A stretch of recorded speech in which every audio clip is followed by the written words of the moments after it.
Everyone, welcome to our Center of Addiction and Faith, our monthly webinar. So grateful you're all here. It looks like we have over a couple hundred people registered. We're always excited people continuing to be interested in our work. I'd like to, as you come on board, click on the chat page and put your name in there, what city you're calling in from, so we all kind of get a sense for how far and wide we are gathering this morning. Our topic for today is addiction and dry January. Alcohol and other drug use is rising even further, already too high to begin with. This concept by January is a way people can evaluate their relationship to alcohol and other drugs. Our special guest today is the Reverend Erin Jean Warde. She'll be joining us in a moment here. She's an Episcopal priest and author of Awakening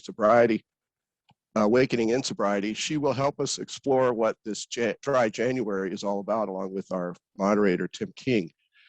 My name is Pastor Ed Treat, and I am founder and Director, CEO of the Center of Addiction and Faith. We at the Center of Addiction and Faith believe faith communities can and should play a key role in solving the addiction crisis that we are all in. But we have a lot of learning to do, and so that's what our mission is to teach faith communities. Thank you for being here. Thank you for being part of the solution to this terrible problem. If you have any questions during the presentation today, please write them in the Q&A, and they'll gather up there until later in the hour, and that's when we can address those, as many of them as possible.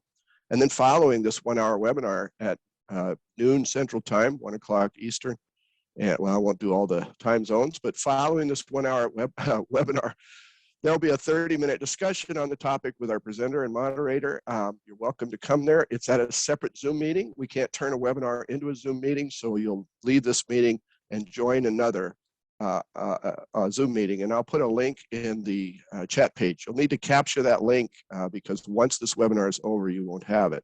So copy that link and save it for later. Before we begin now, I'd like to invite you all to join me in a moment of silence to consider those who suffer from addiction, and we'll follow that by the full Serenity prayer.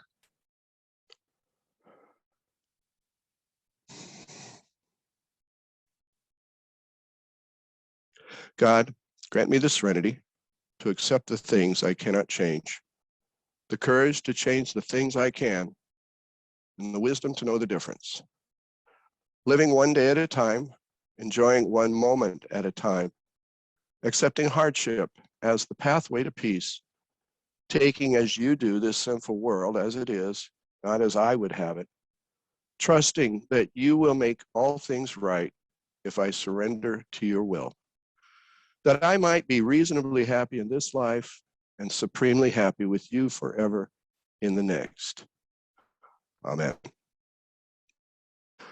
Our moderator today is Timothy McMahon King. Tim is author of the book Addiction Nation, What the Opioid Crisis Reveals About Us. I highly recommend it to you. Along with being a brand new father to his daughter Ruth, he is CEO of Vagabond Consulting and Center of Addiction Faith board member. And Tim is showing us Ruth. He cannot stand not showing pictures of his dear little sweet baby. She might make an appearance later if she wakes from her nap. I don't know. We'll see. He is also a board member of the Addiction of Faith. Thank you, Tim, for leading our webinar today. I'll turn it over to you. Thanks so much, Ed, and wonderful to be with you all. And first, you might be wondering, why are we talking about dry January? January is almost over. Well, there are a few reasons. Welcome, Erin. So there's a few reasons why we wanted to talk about dry January, even though we're at the end of January. And a few of those things is, one is we didn't think anyone would be paying attention to January in December. And also the concepts behind dry January does not need to be January. You can have a sober October, you can have a dry July, you can have any of these things. Be creative. And We also know that if you are clergy, if you are coming from a Christian background, we are quickly coming up on a season in which we intentionally give up something in our lives as a part of our own time of sacrifice and reflection and preparation for Easter. And so we will get back into that a little bit later. But before we dive in with Erin, I want to make sure that we kind of set the stage for what Dry January is and a few reasons why we think it's important. So I'm going to go ahead and show you a quick presentation. We're going to go through this and then dive into our conversation with Erin. All right, so Dry January. Now, the first webinar series that the Center of Addiction and Faith did was in response to the pandemic. We saw what was happening with the lockdowns and knew immediately, and the data has borne it out, that alcohol and other drug use for a lot of different populations was going to increase or get more risky. And indeed, we have found this. This is a little bit of an older study back from 2020, but about 60% of people reported an increase in alcohol consumption, oftentimes due to stress or boredom or the fact that you could still get alcohol when a lot of other things were shut down. This was something that affected a lot of different age cohorts. I'm a millennial, an older millennial, but still a millennial, and our generation was hit the hardest with increased drinking. Now, at the same time, we might think a lot of us understand the problems of very long-term, very heavy drinking, but it is estimated that even just this increase in drinking could result in 8,000 additional deaths, more causes of liver failure, liver cancer, and that if these increases that happened during the pandemic continue, then we could be seeing a 19 to 35% increase in mortality. And one thing I do want to mention, I'm going to go through a lot of stats really quickly. So I will be dropping a link into this presentation that you can access, along with another document that's going to have more research and links to studies and other things like that. So if I go fast and you miss something, don't worry, you can get all of this afterwards. So what else? History of dry, or what's happening in Dry January right now. Good news is 1 in 7 Americans this year are participating in Dry January. This may have been something you heard about before, maybe not, but chances are someone in your life might be participating this year. And while millennials have been that group that has increased their drinking the most during the pandemic, millennials are also the group that are participating at the highest rate. So we're at about 27% of millennials in 2022 are participating. That's up from 16% in 2021. That is some good news. Now, quick on the origin. This started back in 2012 in the UK. And what was interesting is they didn't frame this necessarily as addressing a substance use disorder, an alcohol use disorder. They talked about very practical things that are pain points in people's lives. They talked about ditching the hangover. They talked about losing weight, and they talked about saving money by giving up alcohol even for just a short period. While it started in the UK, it is now a global phenomenon. Now, one of the big questions is just because it's popular doesn't necessarily mean it's effective, but it has now been around long enough that there have been multiple studies conducted and there is more good news. Even short-term abstinence for moderate to heavy drinkers can improve insulin resistance, reduce weight, decrease blood pressure, cancer-related growth factors, and potentially even decrease cholesterol.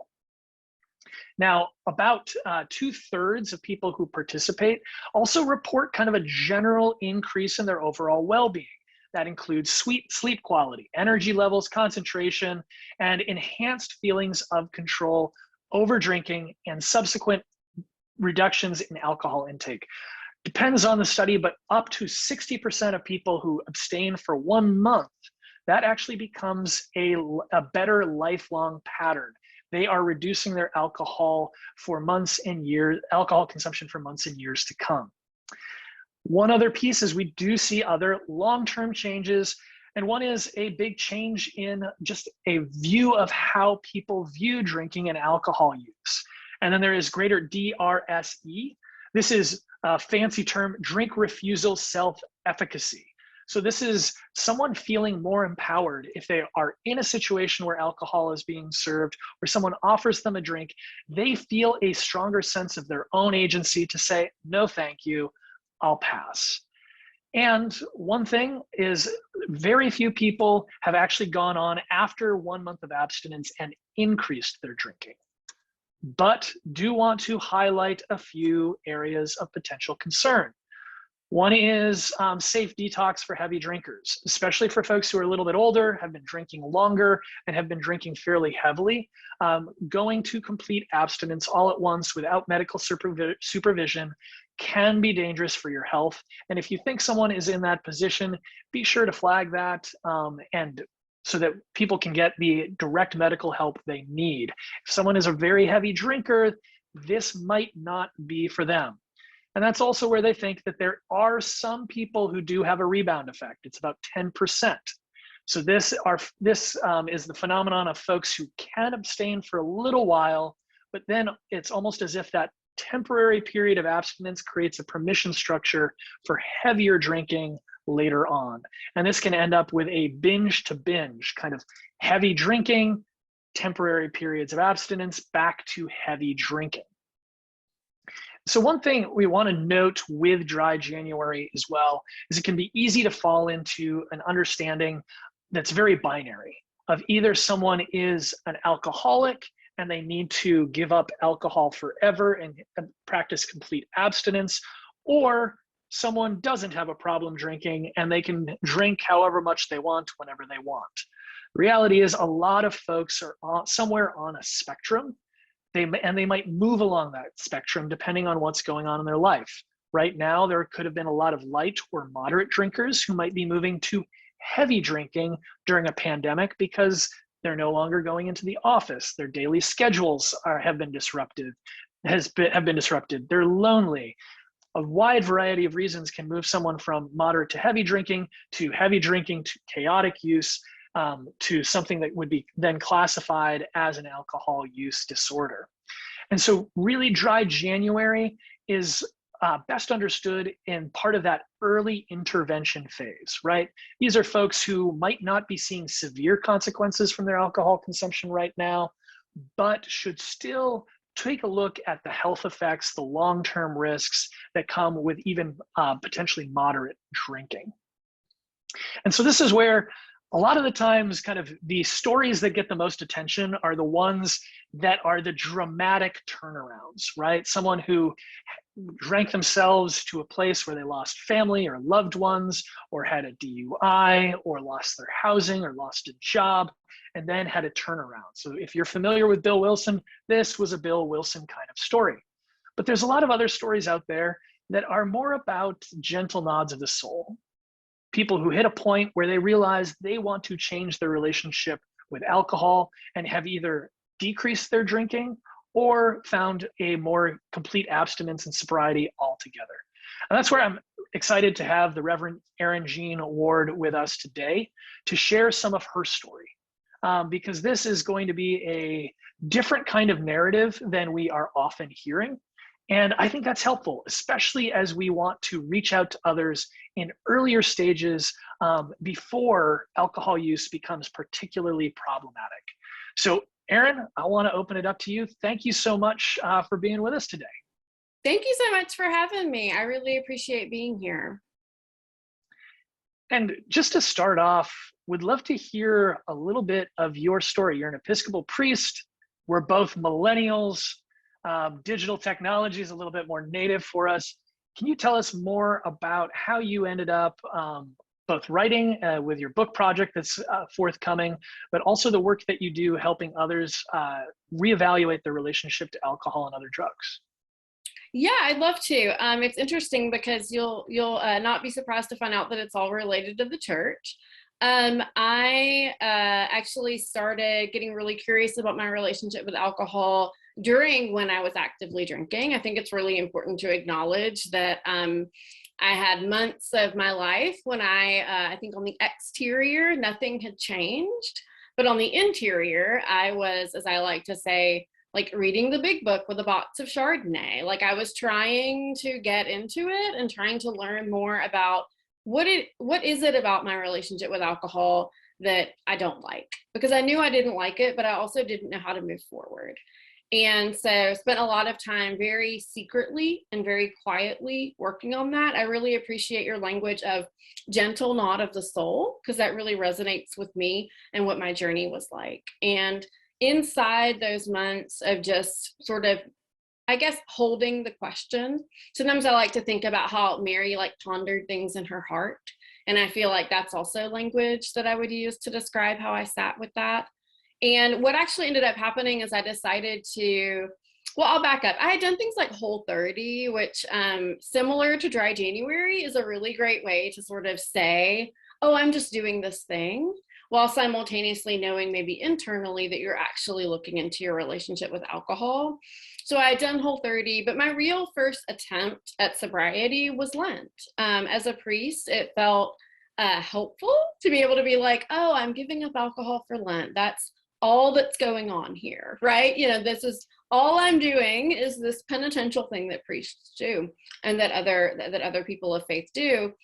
And again, very privately and very much in a loneliness state, was doing all of that work, right? Like all of that work was internal, because I struggled with the fact that I didn't know that the word alcoholic really felt connected to my experience. And I also didn't know if I wanted to quit forever, but I knew that something about my relationship with alcohol needed to change. And later I would go back to drinking, and then I would quit again, and I went back to drinking. My joke is that I'm an overachiever, so I wanted to quit a couple times to exceed expectations. So I kind of did that movement back and forth. And as odd as it may sound, one of the things that I've come to some clarity around is the fact that actually quitting and going back was deeply helpful for me.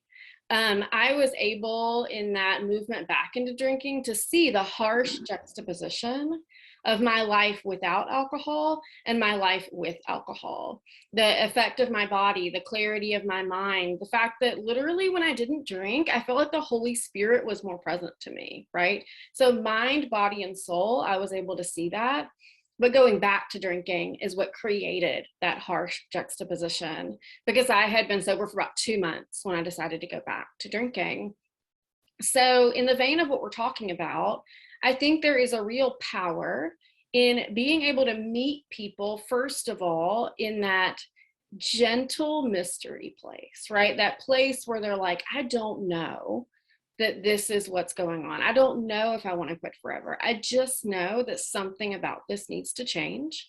And I think Dry January can serve as a time of discernment. I'm really big about discernment language being huge in this conversation, because for me, it was a discernment of asking questions of the Holy Spirit and trying to listen to those gentle nods of the heart to move forward. And also just, you know, honoring the fact that I want to meet people wherever it is they are. And, you know, Lent, all of these sorts of things give people the ability to start to work on that without moving into a space in which they have to say something that feels like it's not fully true for them. And also, I just did so much of it privately and alone because I didn't know where I could go. I didn't know that I qualified for all of the different things that were out there, so to speak. And so I think it's really important as faith communities that we begin to create these opportunities that let people hold the mystery and do the discernment work. Thank you. And you know, one thing that really pops out to me in what you were saying there is that, you know, whether it's Dry January or Whole30 or Lent, right, that there is something about that keeps people from reevaluating their relationship with alcohol, because they're worried that as soon as they do, they will be judged, right? That there will be people who are like, oh, you needed to quit drinking? Can you talk a little bit more about that kind of permission structure that you created for yourself, and especially how you've seen it either with peers, kind of similar age group, or with colleagues who are in some sort of ministry, how that might affect them as well? Yeah, the permission structure is huge. I think there's a lot of fear that if I begin to say that I'm actually really looking into this part of my life, people will judge that. I certainly had those fears of myself, especially as a clergy person who was a solo rector. I was like, what will people think of me if I share that I needed to quit? And I think, you know, a couple things come to mind. First of all, I really empower the clients that I work with to remember that we don't owe people our story. I think I always joke that I kind of went into every event with a short TED talk and slideshow about like why I quit, because I felt this weird need to like explain like what was actually going on and kind of preface everything. And, you know, first of all, the people you're hanging out with don't want to hear it. They don't really actually want to know your whole life story. They're asking you if you want to drink or not. You know, it's like a quick question and there's a lot behind it. But it felt like I needed that, you know, and I think that we feel, because we're dealing with it inside of ourselves, like we need some sort of answer. So the first thing about that is just empowering people to acknowledge that you can just say what's true. You know, maybe you are looking into your health right now. Maybe you are, you know, maybe it's your mental health and you're like, gosh, I noticed that drinking a depressant made me more depressed. And I've decided to take a break on that to see how it might help my mental health. You know, I have chronic migraines. And so I was in the earliest parts of my sobriety, I said, I have chronic migraines and it feels like that triggers this. So I'm just stepping back to work on that. And the fact of the matter is that is true. Like it was fully true. I also wasn't showing up assuming I had to tell them the worst thing I'd ever done, right? You know, we don't always have to tell people the worst thing we've ever done. And so I think because of the fact that it feels so scary to go into that conversation about maybe what's really going on in your heart, maybe the patterns you've seen in your drinking, being able to say, I'm doing Lent, I'm doing Whole30, I'm doing Dry January, I'm doing Sober October. These are larger cultural movements. These are set within a structure, they're set within a community, right? So they don't feel as lonely. I don't think. You know, I might say I'm doing Dry January, but I'm not the only person doing Dry January, right? So I am inherently placing myself within a place with other people. So it doesn't feel as solitary and as much about me. And I think that's really important because that gives the person space. It gives them the space to be able to do that work. And if we don't create those middle places, unfortunately, I think what we end up with, and I struggled with this before I even really got sober curious, I was kind of like, if the choice is never drink again or drink, if that's all I have in front of me, then I'm going to drink, right? And so that binary actually sends people, I think, into holding their current patterns. So what's the gentle middle way that they can begin to look at their patterns, get curious about it, and then see at the end of the month, where am I? How do I want to move forward? I think what you just said there is so key and profound. I just want to repeat it. Of when given the choice between continuing to drink or never drinking again, you would have said, I'm just going to keep drinking. But today, here you are in sobriety. And so it was that in-between space. And part of why I resonate with that so much, right, is with my own story, I, was on lots of opioids, and I had a doctor who didn't say, we need to cut you off today, or we need to cut you off within a week. What he said is, Tim, where do you see yourself 5 years from now? And then when I explained that to him, he then asked, so are you still on opioids in 5 years, or are you off? I was like, well, I'm off.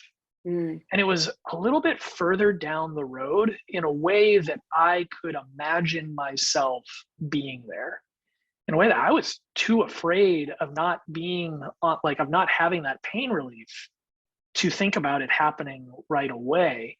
And so it's almost a little bit of a cultivation of a moral imagination that's important to spark for folks. And I'm curious, as you've shared just with those around you, I mean, have there been other people where you've seen that light bulb moment go on of being like, wait a minute, maybe I could take one step to reevaluating this as opposed to feeling like I'm committing to everything? Yes, I mean, that's been a really profound part of my recovery coaching practice is I didn't set out to offer something that I guess isn't hyper common. And maybe there are tons more people doing it, and I just haven't, like my networks haven't connected with other people doing it. But I've been really explicit in my website and in my other materials that my recovery coaching practice is for people who want to change their relationship with alcohol in any way. And I think people hear recovery coaching and they're like, oh, that's for people who are quitting, right? Or who have quit and are trying to maintain.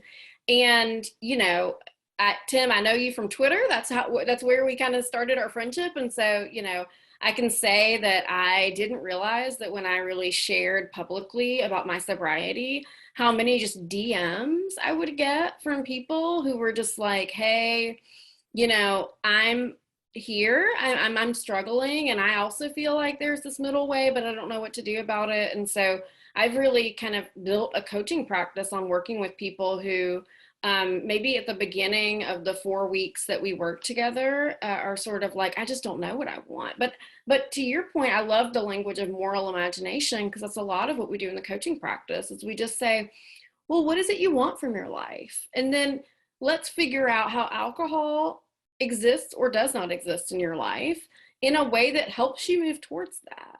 And one of the things that I've been doing this past month is a lot of people signed up for coaching and also wanted to do dry January with it. Like they wanted to be able to do dry January, but also have this real intentional piece, because you can totally do dry January and just like grit and get through it. And I think you talked about the rebound effect. And I think that's part of it. It's just that you're like, I can do anything for 30 days, right? But the people that I'm meeting with, they don't want to just do dry January. They want to look into their patterns. They want to create different coping skills. They want really practical knowledge so that on January 31st, they don't return to those patterns. They might start to drink again. They haven't maybe figured that out, but they want to change, radically change how they exist in relationship with alcohol.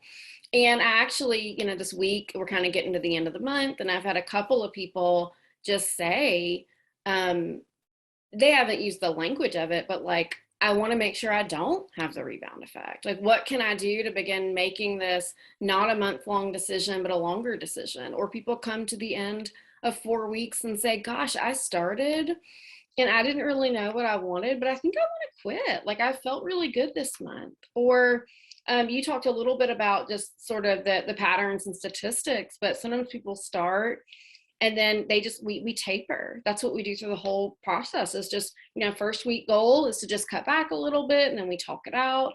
So not only being able to do something like that, but being able to do it inside support, I think is what I am finding to be really, really important. And also the fact that truly so many people actually are asking this question, but do they have somewhere they can go with it? Do they have a community to take it to? And again, I didn't mean to become the person on Twitter to go to if you have those questions. Although if you're watching and you'd like to chat with me on Twitter, you can. But it's been interesting how many people are seeking and craving to change their relationship with alcohol in some way. And you are in a context, we're both in a context, both millennials. I'm an Episcopalian convert, more recent. But millennials and Episcopalians, known for alcohol consumption. In thinking about those cohorts, those groups, what are some ways that you think we can change the broader culture, right? Whether it's for gatherings and dinner parties or church events or conferences, pastor conferences that are known for fairly heavy drinking. What are some changes you'd recommend? This is a great question to ask me right now, because I actually just, I offer hospitality consultations for communities that want to make sure that the events they're hosting are sober friendly. And I actually just did one on Saturday for a former church where I worked, and just really laid out sort of what you just said, like how can we as hosts change the way that we open up our events for people who don't drink. And, you know, the first thing I always want to mention is there's lots of reasons people don't drink. There are medical reasons. There are actually religious reasons. You know, if you're ever hosting an interfaith event, know that some religions don't drink. Like, it's part of their thing that they don't drink at all, you know. So it's one of the ways that we become hospitable just even to interfaith work. There's reasons around depression. There's so many reasons. Pregnancy. There's just a million reasons why people wouldn't want to drink. So it's really important that we make sure that that's represented, because a large amount of people in your context might be dealing with any one of these many reasons that they don't want to engage in alcohol use. So first of all, I think undoing some of the narratives around it and just sort of letting it be something that's common. I think making sure we know that it's common. I also like to share about the fact that enhancing our hospitality to people who don't drink is actually for everyone. It's not just for people who don't drink. When I work with people who want to cut back, one of the tools that I encourage them to do if they're going to go out and drink is to drink mocktails while they might also be having other types of beverages, so that they are able to make it through like long events. Like sometimes events are just long. I just had a meeting with someone who was like, how am I going to make it through a football game? It's too long, you know? And so having mocktails available, that's not just for people who don't drink. I went to a party this summer and I brought my little pack of like stuff to make mocktails, and people were coming up and they were like, what is this? And I was making mocktails for people who were finishing their wine or beer and then asking to get a mocktail and then asking to have another, right? That wasn't a heavy-handed push for people to cut back, but they were interested and it was delicious and they wanted to drink more, right? So when we think about an overall culture of better health and holistic care, being able to be hospitable to people in that way cares for more than people who don't drink. So, I mean, as a Christian, I hope I don't have to explain that hospitality is a huge thing in the Bible. And so it is a sort of biblical expectation that we practice that. I, as an Episcopalian, always want to push on the equally attractive language that we use. If you're not familiar, in the Episcopal Church, you can have beer and wine, but you have to have equally attractive other options. And Crystal Light is not an equally attractive other option. I say that with love. You know, Diet Coke is not an equally attractive option. I actually have a blog called Diet Coke is Not Enough, and it's just about all these different non-alcoholic options. And one of the reasons I say that is the non-alcoholic beverage industry is booming. I mean, Athletic Beer is a non-alcoholic brewing company, and they just won tons of awards, and not like in the NA category. Like they won tons of awards up against alcoholic beers, right? I have friends in the beer industry who are like, yeah, we love it. And like, I'll go over to their house and they drink and we'll drink Athletic together because they love it and it's delicious. So, you know, this is also just high quality stuff. So don't be skimpy on what you offer in terms of good, high quality adult beverages that aren't alcoholic.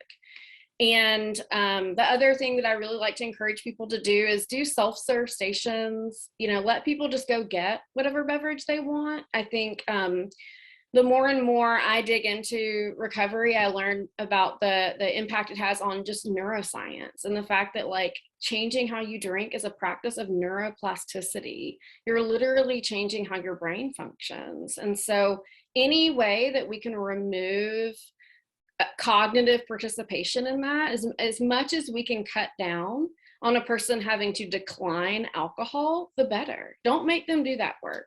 Put it all out, have your beer, your wine, your non-alcoholic options. They can just be stations. When someone walks into your event, don't say, do you want some beer? Do you want some wine? Tell them where all the things are and then just talk to them. Ask them how they're doing. Ask their name. You know, like let your bid for connection not be related to alcohol. Because I think we do that often. Somebody comes in and it's like, do you want a beer? Let's remove that. Let's remove the need for them to say, no, I don't want a beer. What are your other options? And in that way, anyone can get whatever they want, right? It's not like you can't drink. It's just that it really, I think, becomes a less stressful event. Because I got to tell you, as a recovery coach, people will literally set up meetings with me just to get ready for an event. And sometimes it's a church event. I really hate to say that, but like I've got people setting up one-on-one calls to try to gird themselves to go into church events and not drink. And so as I have done this consultation work this past weekend, I'm really hopeful that more churches will become just heavy-hearted about the need to really radically shift how we do hospitality to enhance it, right? Like what I always want to say is all this is meant to do is build on the hospitality you're already showing. It's not that you're not being hospitable, right? I love it. I don't want to take up too much time. I do have a story about hospitality in the church, but you can tell me if there's enough time. Oh, go ahead. Yeah, I told this story when I was doing the consultation, but I went to an ordination and I was sober, but I wasn't really talking about it yet. I think it was before I did my big public display of sobriety. And I was just in the reception, and sweet, sweet people just kept coming up to me with a glass of champagne. Here, do you want some champagne? And I said, no, I'm good. I really appreciate it. Thank you. And no less than about 5 people came up to me to offer me champagne. And I wasn't craving it. It wasn't like that. It was just upsetting. Like, I was just like, I feel like people are trying to shove booze in my hand. And I'm literally, it's like 3 p.m. And I'm just like, y'all, please. And I finally just got thirsty and I went and grabbed a beverage and no one talked to me anymore, right? And what I realized in retrospect is they just saw a person without a drink and they were just trying to be hospitable. They were like, oh my gosh, we're trying to make sure everyone's taken care of. And I want to very deeply honor the intent behind that, because the intent behind that is beautiful, right? And I also want places that are loving and welcome and that want to greet a new person and give them something that could be an item of care. I also want to honor that it was not hospitable to me, right? Like, it actually made me anxious. It made me not want to be there. It made me want to leave as soon as possible. So, how do we align the intent and the heart that we have to care for people and make sure that our practices actually lead us into the hope that we have? Because the hope that we have to welcome people is good and beautiful, and I deeply want to nurture that. I also just want to make sure that we get there. That's great. And, just thinking about how often in a group, right, the group tends towards the consumption of the heaviest drinker in the group, right? That's a very common social dynamic. Wow. And having these alternatives can be a disruptive factor, right? Like, maybe people aren't at the place of having a substance use disorder, but it is also good to make sure that maybe that person was going to have 2 or 3 drinks and then drive, and instead now they had 1. Or, that even those kinds of steps are keeping us all safer, they're keeping us all healthier. And I do want to be sure to grab some questions from the folks who have joined us today. So there is a Q&A box down at the bottom of your screen. Please jump in with that. And as we're kind of waiting on folks to jump in with any questions they might have in the Q&A box, one other thing that I wanted to ask you about is, as far as Lent, we're going to be doing a webinar next month specifically diving into some Lenten resources. Another Episcopalian, we're on an Episcopal roll, Ed, you're going to need to bring in some more Lutherans or Methodists at some point. But we're going to be talking more about Lent and Lenten resources. But for you in that practice, right, like, one thing, Lent is not the same thing as Whole 30, right? Lent is not the same thing as Dry January. Can you talk a little bit about how you thought about Lent and some ways that you dove into those practices that were most beneficial for you? Because practices are right there. They're there for us.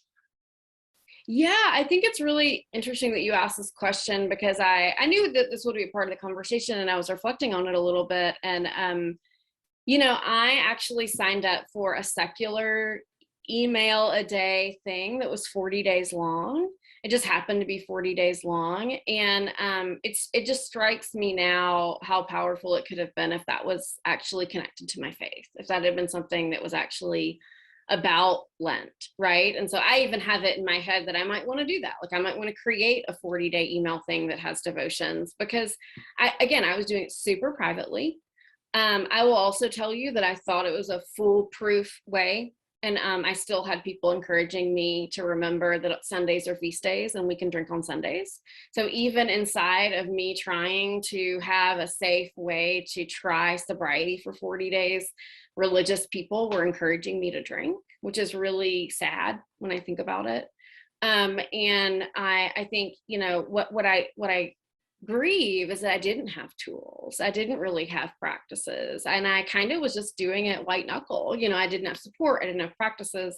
And so I won't get too far into it, but one of the things I'm doing with my course, which is a course about discernment practices folded into just looking into your relationship with alcohol, is I'm doing a Lenten cohort for people who want to be able to access lessons and spiritual practices and kind of do a journey around that while they also give it up. Because to go back to sort of some of the downsides of things like dry January, you can just white knuckle through it, and you can just on Easter Sunday go straight back into whatever patterns you had before. I did that, right?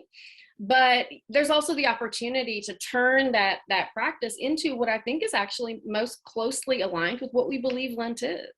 The idea is not that we give something up for 40 days and repent of our sins and then immediately go back to exactly what we did before then, right? We're always trying to sort of see how those practices can shape us as children of God, as people, as lovers of other people. So I think there's something to be said for looking into any sort of discernment we do around alcohol inside Lent and outside of Lent as a way to be truly transformational, whether we end up quitting forever or just changing how we drink.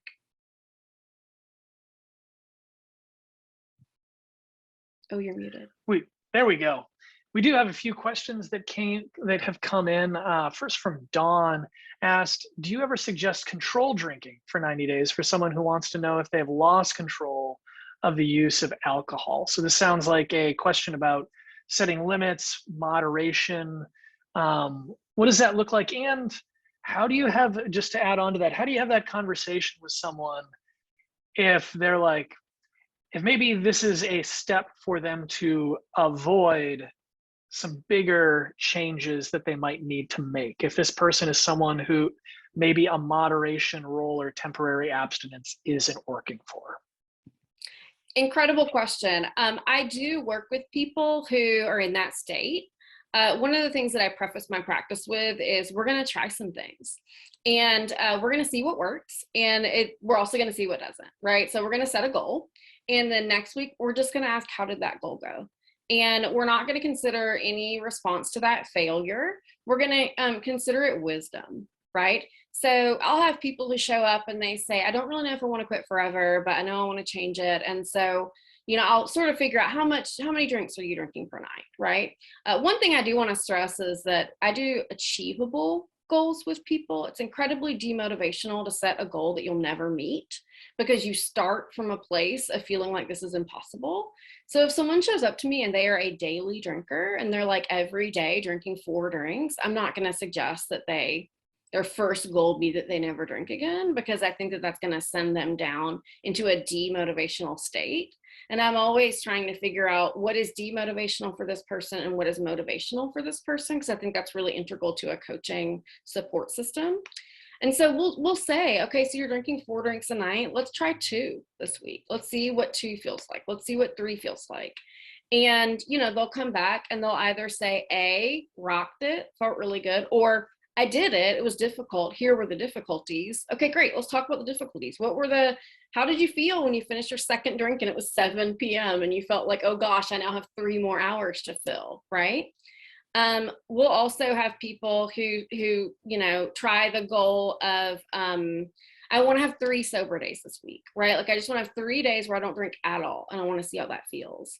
And the reason I think it's really powerful is because to that second half of this, I'm not actually the one who's like, it sounds like you don't control your drinking. They're coming back and they're saying, you know what I noticed? I couldn't stop after 2. And I'm really curious about why it is that I can't stop after 2, right? And so to go back into this idea of discernment, and I really think this is part of like why being a spiritual director is also really helpful, is I'm not pronouncing things upon these people. And I tell them, you will consent to every goal you set. I might suggest things, you can reject them, but I'm asking questions and they're coming back and saying, you know what I realized? I can't moderate. Or I can. I've realized that I can cut back dramatically, and I don't think I ever want to drink 4 drinks ever again. Like, I also have people who are like, I don't really know what this means, but I think I want to be the person that can have champagne at a wedding 4 times a year, but who otherwise doesn't drink at all. And what I know is that means my daily patterns have to change deeply, right? So like I'm holding open the idea, but I'm also not gonna, I don't want it in the house anymore, things like that. So to answer your question, yeah, I do recommend that, just because they begin to figure out what their limits are and what their possibility is. That's great. And just a reminder, I flashed quickly on the screen and we'll put it up again, but there's also a link to it in our chat from Ed, more about Erin, as well as the work that she does, links to her website, social media following. So please please do check that out. I've got another question here from Grant. And Tim, before you get to that question, I just want to say a comment about your mentioning so many Episcopalian presenters, and I think it just points to the fact that the Episcopalians are the only one with drinking issues. Just wanted to say that. Thank you, Ed. Hey, that now helpful? that I've taken notes from Ed, just remember, denial is not just a river in Egypt. I'd love to see the statistics on, how that's only here, right? And I also have to apologize to everyone. Just became a dad, which meant I used to go from rolling my eyes at some of Ed's jokes to furiously taking notes in my dad joke notebook. So the humor is going to continue to get worse on these webinars, just as a warning. So we've got Grant asking theological resources out there that help shape the conversation around the Eucharist, Holy Communion, and addiction. Particularly of note, there are those in my context who think that real communion can only happen with alcoholic wine. Oh my All gosh. right. Incredible question. Light theological topics. Just armchair theology stuff. No, first of all, I do want to mention that one of the things I'm really grateful for in the Episcopal Church is we do believe in what we call communion in one kind, which means that you can just receive the bread and it's full communion. There's no lack in that. It's not that you're only getting half. I think there's a feeling like, oh, I'm getting 50% of Jesus. No, you're getting like full presence of God and full presence of communion and the real presence of the Spirit inside your reception of the Eucharist. So I'm, really, really happy about that. I also am honestly currently in a state of digging into the theology around this for my book, because I want to talk about it in the book that I'm writing. I struggle personally, this is a little off topic from the question, but I struggle personally with what it means that we look into a glass of wine and say that God is there, because of the fact that I think that it is a reflection of kind of how we have really put alcohol on a pedestal, except it's not a pedestal, it's an altar, right? And what would it look like for us to begin to maybe look into relationships with alcohol inside religious traditions, especially Christian religious traditions, as being something that we've maybe made an idol of?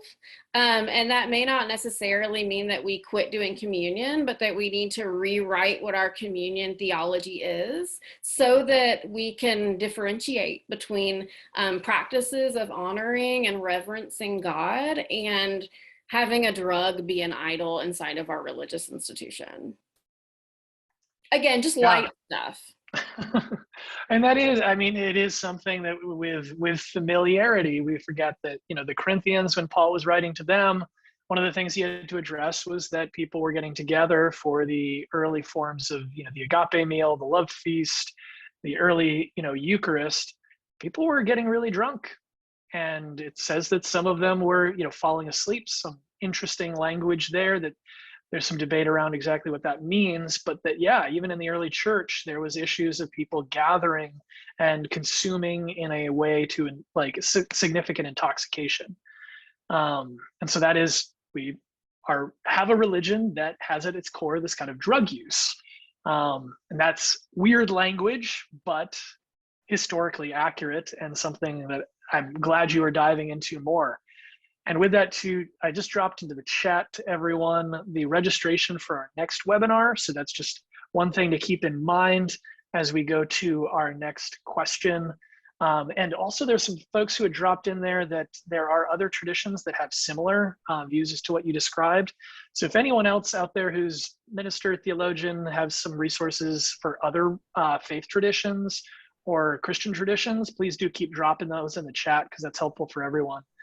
Got another question here. Going deep again theologically, talking about the language of sin.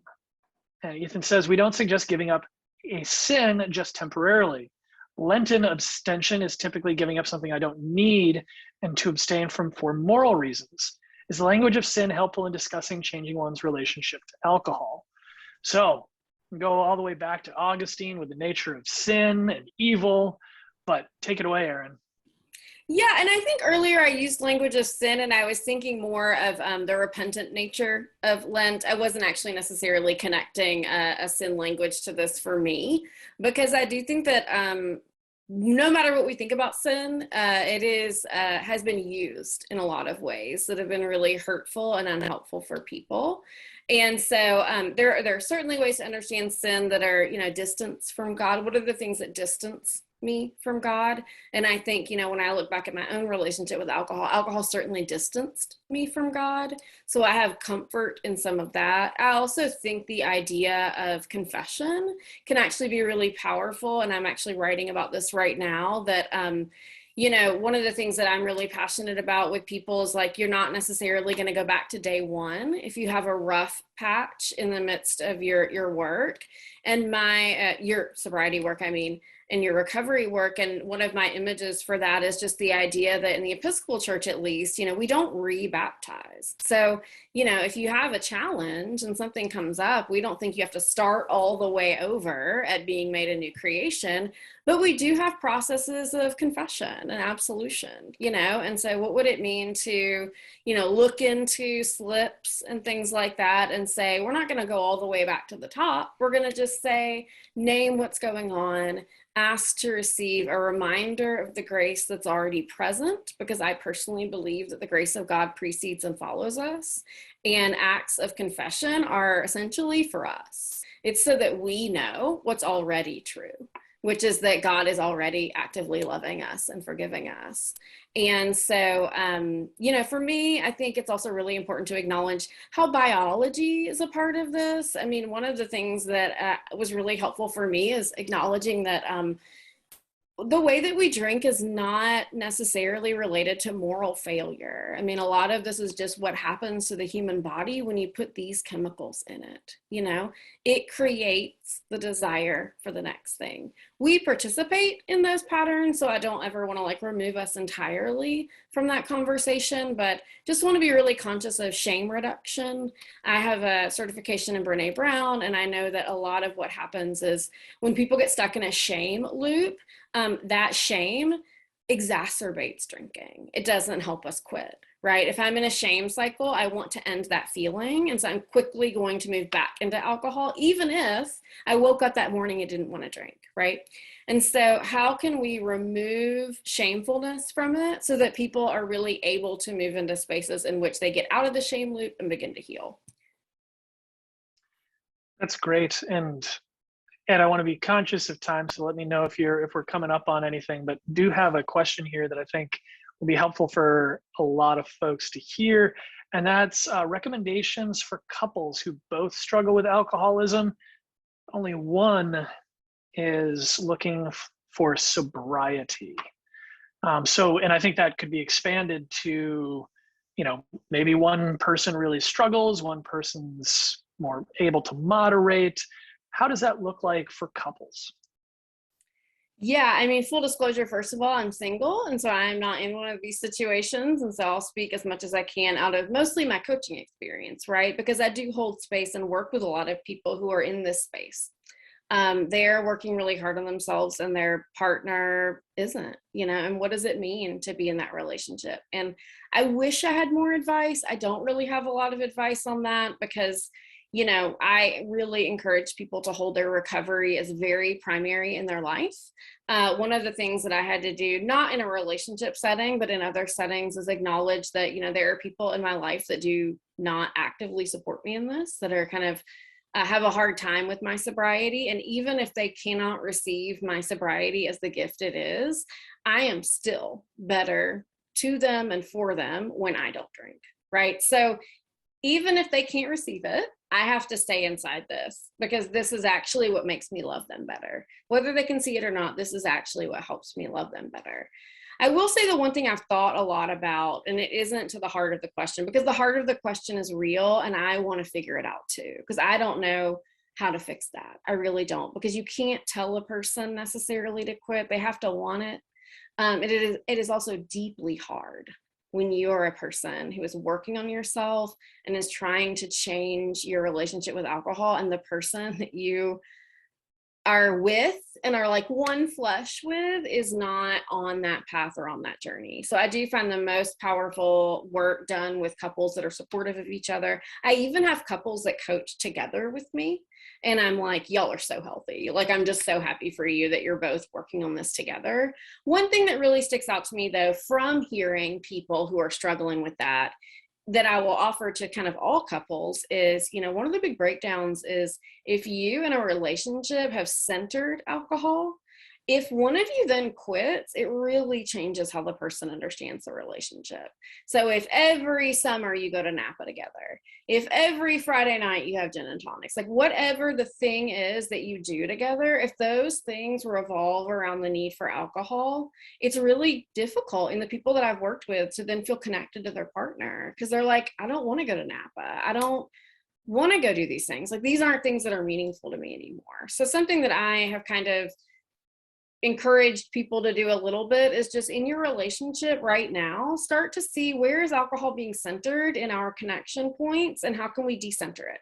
Doesn't necessarily mean that you quit drinking, but just let's not go to Napa. Let's go to a place that has lots of other cool things to do. Or let's go to, let's go out and have dinner at a certain place and not necessarily focus on the alcohol part of it. If breweries are our thing, what if we picked a different thing that was our thing that we do together? So it's not exactly at the heart of your question. So I just really honor your question, but it's what I got. I'm Thank you so gonna much. step in here and cut you off now. What a great right. session. I'm really grateful, Erin, for your wisdom and your presentation style, and I'm hoping maybe we can build some partnerships with the Center of Addiction and Faith. Please. Because I'm concerned, as we talked about earlier, about this binary choice that we have in our culture. And I know for me, many years ago, when I was coming to the end of my, hitting bottom, I knew that was my only choice. And that's what kept me out there for so long, because I just thought, my only option is to quit completely. And I just didn't want that. And so I stayed out way longer than I should have. And that's what I'm seeing is that that's what our society presents, all or nothing, one or the other. And I know that there's a whole lot of people on that spectrum that don't have to. So I'm really grateful for a resource like you. And I'm just wondering, are there many others like yourself? I mean, I've had people come to me over the years, and since I'm out in my ministry and I'm known as person in recovery, people will come to me and ask to go have coffee, and they'll just say, I'm really worried about my drinking. And I tell me about your drinking. And what they describe to me sounds like problem drinking, but it doesn't sound like alcoholic drinking. But I don't know where to send them for that. I mean, we don't have places where people can go to who want to moderate or examine their relationship with alcohol. So I'm really grateful for you, but I know that you're not going to be able to handle everybody in the country who wants to begin to think about this. So we need to think about how to build some of that capacity for folks, because, it's a serious problem. Anyway, my thanks to you and Tim, again, as always, for your leadership. Thanks for being here. And for all of you who have joined us here today, a couple of quick announcements for you. You can learn more about Pastor Warde's book, Discerning Sobriety. And what book are you writing now? What are you writing about now? So Discerning Sobriety is my course. I'm writing Awakening in Sobriety with Brazos Press. Please pray for me. The manuscript is due May 1st. Okay. Oh, my pressure. So her book is available. Is that materials, Discerning Sobriety, available through your website? Is it at Amazon too? So Discerning Sobriety is through my website. It's not published. It's an online course. And the book's not out yet. So soon. Okay. So discerningsobriety.com is your website. Next month, Tim's book is available on Amazon as well. And that's a great book for faith communities to do a book study on and talk about this issue for our whole culture, because it affects all of us. Next month, as Tim mentioned, we'll be examining and understanding the Christians' practice of Lent through a 12-step recovery, and what are some of the ties there to our traditions. Many connections to appreciate there. Reverend Roger Patience will be with us to explore those connections.